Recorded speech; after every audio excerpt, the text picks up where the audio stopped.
திண்டுக்கல் மேட்டுப்பட்டியில் மரக்குடோனில் தீ விபத்து. தகவல் அறிந்த தீயணைப்புத் துறையினர் விரைந்து சென்று தீயை கட்டுக்குள் கொண்டு வர போராடி வருகின்றனர்.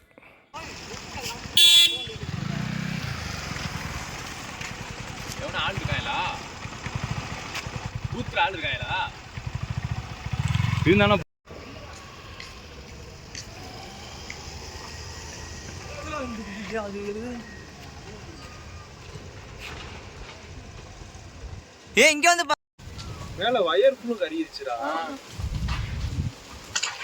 வண்டியே தான்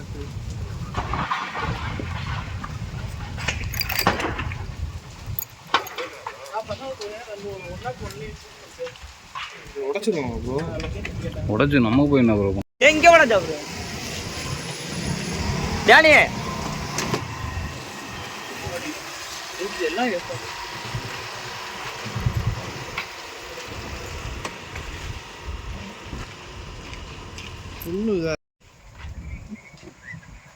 இது மர அருவம் இல்லை சார். மேட்டுப்பட்டிக்கிட்ட அம்மையா பக்கத்துல அதாவது இந்த லைன் ஃபுல்லும் மரம் அறுவை பிளைவுட் ஏரியா. மேலே வயரிங் லைன்லாம் வேற போய்கிட்டு இருக்கு. பயங்கரமா இருக்கு மேலே.